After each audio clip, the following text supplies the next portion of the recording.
घर का झगड़ा शुरू किससे होता है? 100 में से 95 रिश्ते माँ की गलती से, लड़की की माँ की गलती से टूटते। अच्छा, पति पत्नी में कितनी भी लड़ाई हो जाए पर आप लोग बोल चाल बंद मत करना।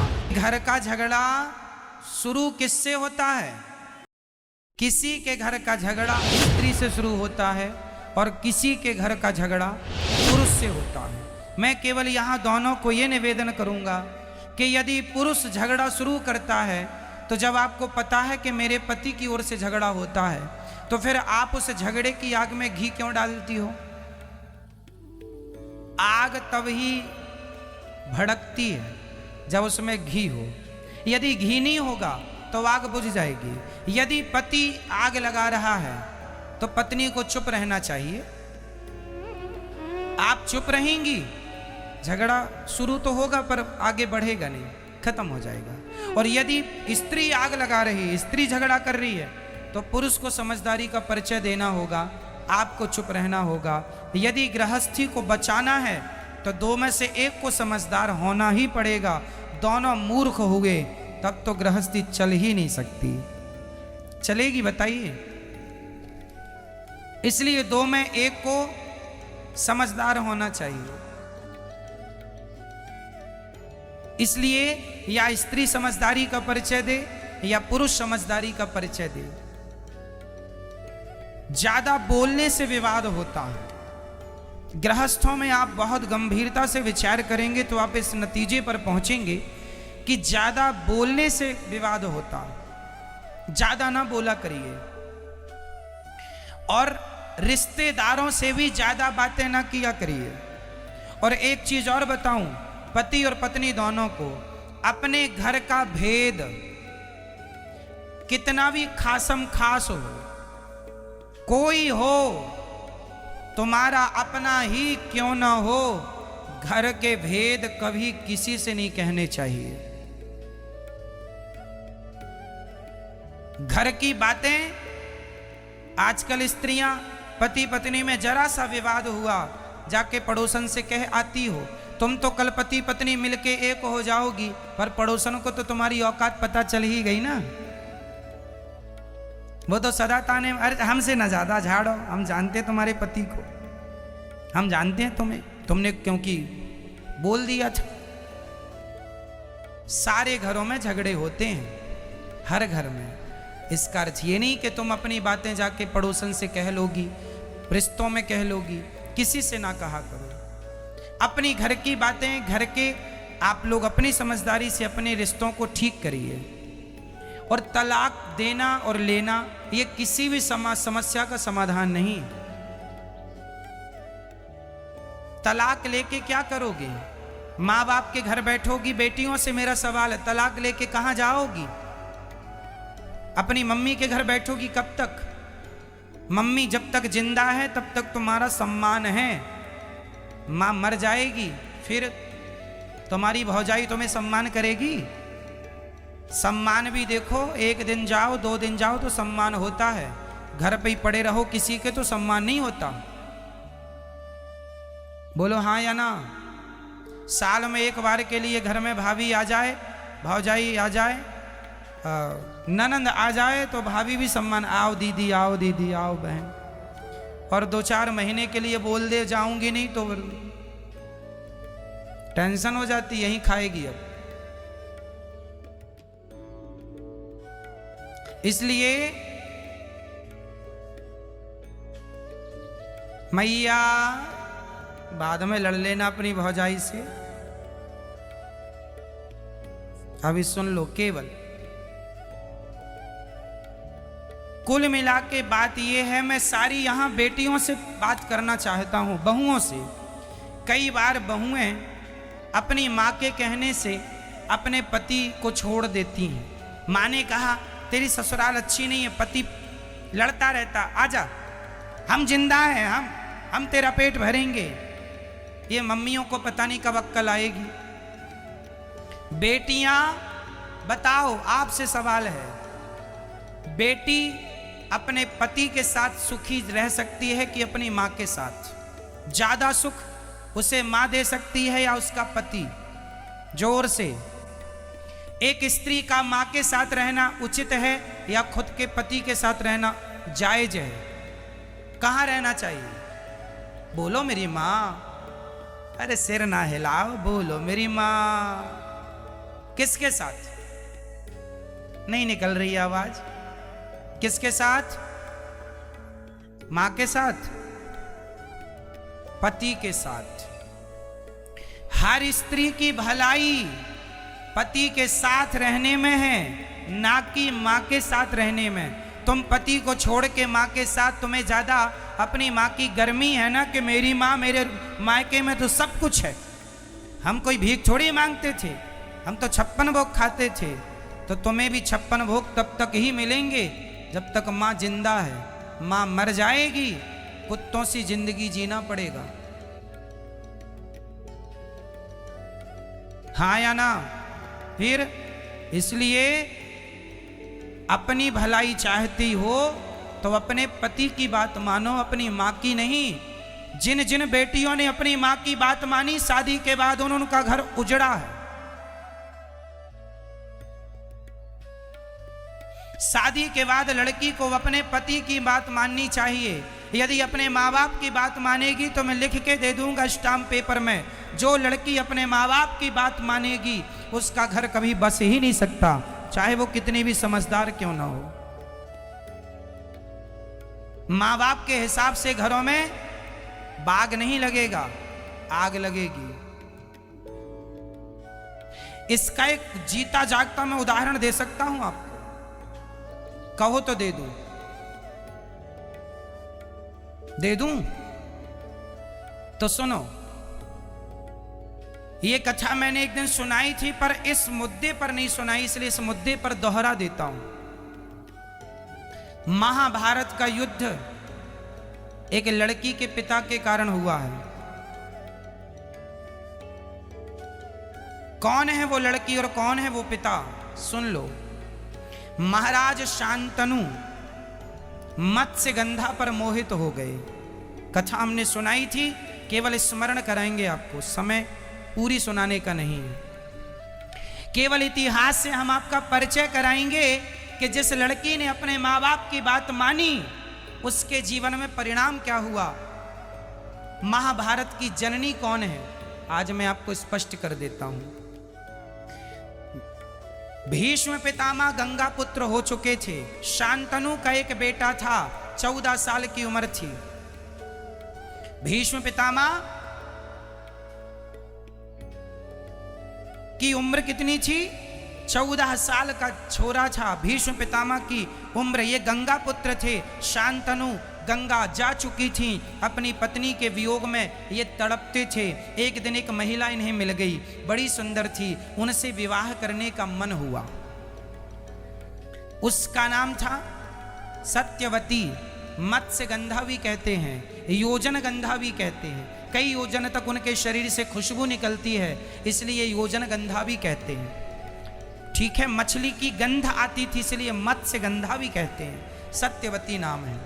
सत्यवती एक केवट की बेटी थी। कथा हमने उस दिन विस्तार से सुनाई थी। तो केवट मतलब लड़की का बाप। चलो, अब लड़की का बाप चला हस्तिनापुर। हस्तिनापुर में महाराज शांतनु राजा थे। शांतनु तो अंदर थे। भेंट हो गई भीष्म पितामह से। उस समय भीष्म पितामह की उम्र कितनी थी? 14 साल के बच्चे से भेंट हो गई। तो जो लड़की का पिता मतलब मत्स्यगंधा का, सत्यवती के पिता जो केवट थे, उन्होंने कहा, एक लड़की के बाप की दास्ता कह रहा हूं। उस व्यक्ति ने कहा, लड़की के पिता ने कहा कि कहो कुमार, राजकुमार, तुम्हारे पिता का दिल मेरी बेटी में आया है, शादी करना चाहते हैं। तो राजकुमार ने कहा, भीष्म पितामह ने कहा, जब मेरे पिता का निर्णय है और आपका निर्णय है तो आप देख लो।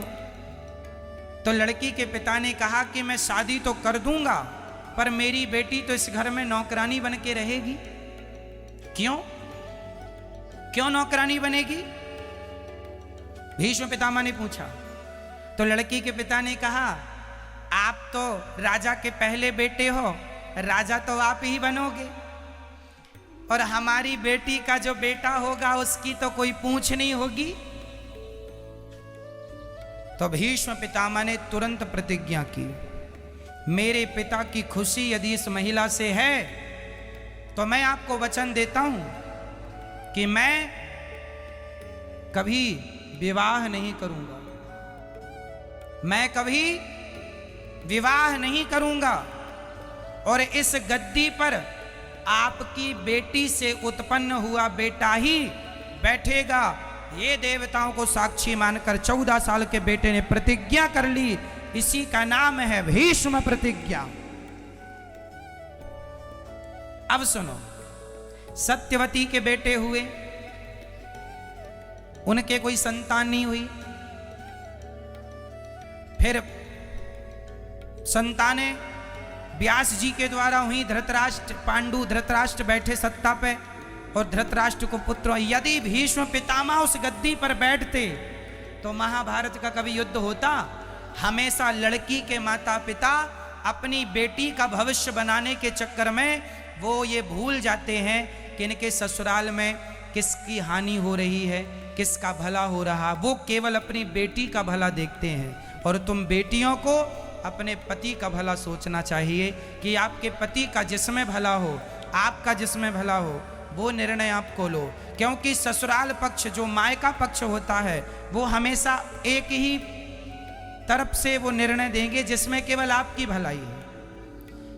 यदि उस लड़की के पिता ने ये देखा होता कि राज्य की भलाई किसमें है तो वो ये कभी संकल्प ना दिलाते, पर भीष्म पितामह राजा बनते। और भीष्म पितामह राजा बनते तो महाभारत जैसी स्थिति कभी उत्पन्न ना होती। केवल यही बात समझाना है आपको कि शादी के बाद मेरी बहनों, मेरी बेटियों, हाथ जोड़ के कहता हूं, हाँ, यदि ससुराल में आप पर कोई अत्याचार हो रहा है तो आपके माँ बाप का बोलना जायज है, उचित है, पर बात बात में उंगली करना जायज नहीं है। छोटी छोटी बातों में भी माँ बाप उंगली करें, इससे रिश्ते टूट जाएंगे, खत्म हो जाएंगे। 100 में से 95 रिश्ते माँ की गलती से, लड़की की माँ की गलती से टूटते। इसलिए अपने पति, यदि तुम्हारा पति गलत रास्ते पर है, चलो एक और उदाहरण देता हूं। यदि आपका पति किसी और महिला के चक्कर में पड़ गया तो आप क्या करेंगे? भगवान करे कि आपके साथ ऐसा कभी ना हो, पर यदि हुआ तो आप क्या करेंगे? यदि आपको पता चल गया कि मेरा पति तो किसी दूसरी महिला के चक्कर में है, उससे बात करता है, उसके संग उठता बैठता है, जब आपको पता चलेगा आप क्या करती हैं? आप सबसे बड़ी गलती करती हैं। आप सबसे बड़ी गलती ये करती हैं कि जब आपको पता चलता है कि आपके पति का किसी महिला से चक्कर है तो आप तुरंत अपना सामान बांधती हैं और अपने मायके चली जाती हैं। अपनी माँ से बताती हैं। क्या होगा? माँ समस्या का समाधान नहीं कर सकती। तुम्हारा पति है, रास्ता भटक गया है, तो तुम पत्नी का, तुम्हारा धर्म है कि उसे सही रास्ते पर लाना है। तुम चली जाओगी तो वो तो और आजाद हो जाएगा।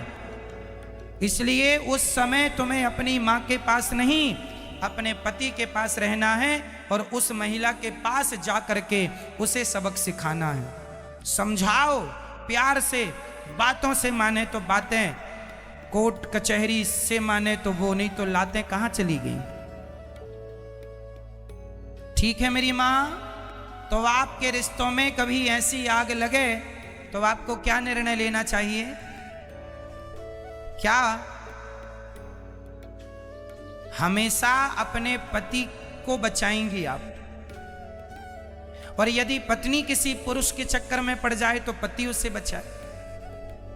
पति और पत्नी एक दूसरे के रक्षक हैं। एक दूसरे की क्या है? क्या है?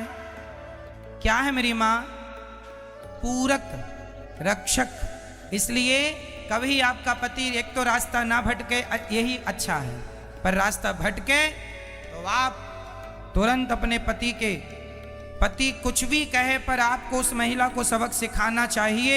यदि हर स्त्री अपने पति के लिए उन महिलाओं को सबक सिखाने लगी तो समाज की महिलाएं डर जाएंगी कि यदि हमने इसका घर बिगाड़ा तो हमारी बदनामी होगी, जमाना हमें क्या कहेगा। आप तो गलती ये करती हैं कि आप उठाए झोला मायके चली गई, यहाँ पति उसके संग मौज करता रहा और तुमने तलाक ले लिया, तलाक लेके घर बैठ गई।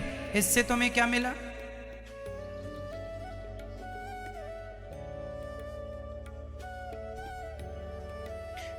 तुम्हें ऐसे आदमी के संग रहना है नहीं रहना वो अलग विषय है, बाद में सोच लेंगे।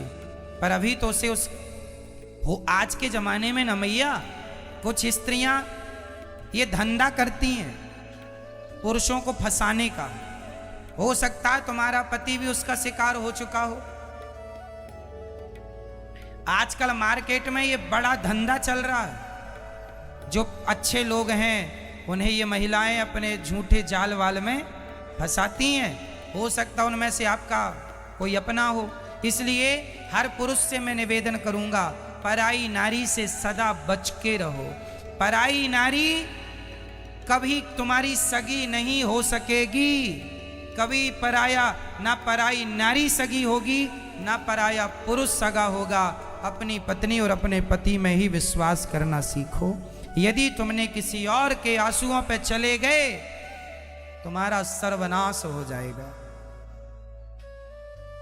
कुछ महिलाएं कैसे फंसाती हैं। एक महिला एक पुरुष के पास आई, रोने लगी, हमारा पति हमें बहुत मारता है।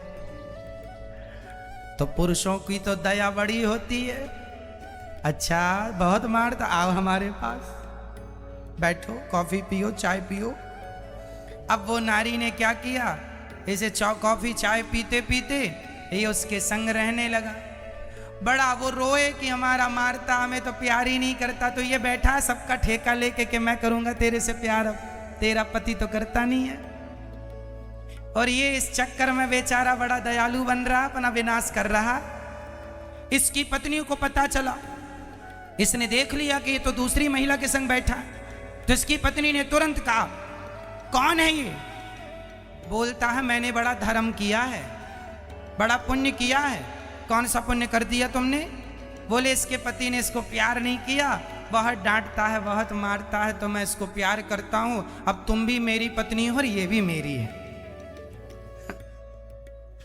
लो ये कौन है? इन्हें क्या कहेंगे? क्या यही गृहस्थ जीवन का धर्म है? रोते हुए की मदद करना अच्छी बात है। विपत्ति पे किसी के संग खड़े हो जाना अच्छी बात है, पर किसी विपत्ति का आप उससे उसके बदले में उसका चरित्र मांग लें, ये बहुत बुरी बात है कि तेरी मदद मैं चरित्र के बदले करूंगा या करूंगी। इन चक्करों में ना पड़ा करो। समाज बहुत गलत रास्ते पर चल चुका है, बहुत गलत कदम बढ़ चुके हैं लोगों के। समाज में क्या क्या लोग कर रहे हैं कहा भी नहीं जा सकता। क्यों मैया, बहुत कुछ हो रहा समाज में या नहीं? तो ऐसी गंदगियों से आपको अपने पतियों को बचाना है, अपनी पत्नियों को बचाना है और आने वाली पीढ़ी को, बेटा और बेटियों को बचाना है इस गंदगी से। कहीं आप शिकार ना हो जाए। इसलिए पति पर जब कोई चरित्र का हमला होगा तो सबसे पहले साथ कौन खड़ा होगा? पत्नी। और पत्नी के संग पति, और एक दूसरे के चरित्र की रक्षा करो, एक दूसरे के काम आओ और प्रेम से गृहस्थी निभाओ। एक दूसरे से प्रेम करो। पत्नी पति से प्रेम करे, पति पत्नी से प्रेम करे। जैसे हमारे राम सीता से प्रेम करते हैं और सीता राम से प्रेम करती हैं, और दोनों से प्रेम हो और दोनों पति पत्नी मिलकर दोनों भगवान से प्रेम कीजिए। यही सदगृहस्थ है, यही गृहस्थी है मेरी मां।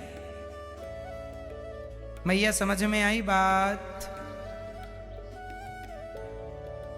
तो गलत रास्ते पर आप तो नहीं जाएंगे ना कभी। तो आप अपने पत्नी से और अपने पति से झगड़ा तो नहीं करेंगे। मैया आप लोग अपने पतियों से प्यार करती हो कि नहीं? बोलो हाँ या ना, बोलो हाँ या ना। करते हैं मैया? हाँ करते। तो आपका पति आपसे प्यार करता है कि नहीं? चलो आप तो करती हो अपने पति से, पति करता है कि नहीं? नहीं, कभी तो आई लव यू कहा ही होगा उसने, नहीं कहा कभी? मैया पति ने कभी आई लव यू कहा? नहीं कहा। अरे राम राम राम राम। कहते रहते हैं पर ये मानती नहीं है मैया। आपके पति भी आपसे बहुत प्यार करते हैं। अच्छा, पत्नियों को यही लगता है कि हम प्यार कर रही हैं अपने पति से, हमारा पति तो करती नहीं प्यार। 100 में से 95 पत्नियों को यही लगता कि हमारा पति हमसे प्यार नहीं करता। अब पति बेचारा क्या छाती फाड़ के दिखा दे कि हम तुमसे प्यार करते हैं? कह ही तो सकता है, छाती तो ना तुम फाड़ सकती हो ना पति फाड़ सकता। तो इसलिए मेरी माँ, यदि आपका पति आपसे प्यार करता है तो निश्चित जहां प्रेम अधिक होता है ना, यदि हम आपसे प्रेम करते हैं तो हम आपको डांट भी सकते हैं। बोलो हाँ या ना? हम आपसे प्रेम करेंगे तो हम आपको डांट भी सकते हैं, प्रेम नहीं करेंगे तो हम आपको नहीं डांट सकते। आपका पति आपको डांटा करे तो बात बात में गुस्सा ना हुआ करो कि डांटते रहते हैं। जहां प्रेम ज्यादा है, जिससे प्रेम करेगा उसी को डांटेगा, उसी को डांटता। आप भी डांट सकते हैं, वो भी डांट सकता है। यही गृहस्थी है। वो कुछ कहें तो तुम चुप रहा करो, तुम कुछ कहो तो वो चुप रहें। यही समझदारी है गृहस्थी की। और ऐसे से रिश्ते चलते हैं। आप जरा जरा सी बातों में झोला उठा के मायके चली गई, आप जरा जरा सी बातों में आपने बोलना। अच्छा, पति पत्नी में कितनी भी लड़ाई हो जाए पर आप लोग बोल चाल बंद मत करना, क्योंकि बोल चाल बंद होते ही सुलह के सारे दरवाजे बंद हो जाते हैं। सुलह के दरवाजे बंद हो गए क्योंकि बोल चाल बंद हो गया। कई पति पत्नी जरा सा लड़े, बोल चाल बंद, बोलेंगे नहीं। डे बोले टुप पई टाप। बोला करो, कितना भी लड़ाई झगड़ा हो पर बोलना। ना तो सास से बोलना बंद करना, ना पति से, ना किसी से। सारे रिश्तों को निभाना है और छोटी छोटी बातों में ध्यान नहीं देना। पति कुछ कह दे, कोई बात नहीं, कह दिया, गुस्से में कुछ हमने कह दिया, हमें आज गुस्सा था बहुत ज़्यादा, कोई काम को लेके कोई टेंशन थी, गुस्सा था, सारा गुस्सा पत्नी पे उड़ेल दिया। पत्नी को भी थोड़ा समझदार होना चाहिए, जरा जरा सी बात पे ना करे। आज गुस्सा, रोज़ तो गुस्सा नहीं करता, कभी तो प्यार भी करता होगा। तो बस इंतज़ार करो। हर समय सूर्य गर्म नहीं होता, शाम को ठंडा हो जाता है, सुबह भी ठंडा होता, बस दोपहर में गर्म रहता है। तो दोपहर में आप लोग भी सड़क में नहीं निकलते, घर में रहते हैं। तो जब पति गर्म है, माइंड गर्म है, खोपड़ी गर्म है, थोड़ा आप दूर रहो, अपने कमरे में घुसे रहो, वो जो करे करने दो, चिल्लाए चीखे जो करे, थोड़ा शांत होने दो माहौल, फिर तुम बात कर लेना। अब वो गर्म है, वो गालियां दे रहा और आपने भी शुरू कर दी, मैं जा रही हूं अच्छा मायके, रह लेना मेरे बिना। ऐसे में तो आग लगेगी, कभी बुझेगी नहीं। मैया, हम गलत कह रहे हैं क्या मेरी माँ?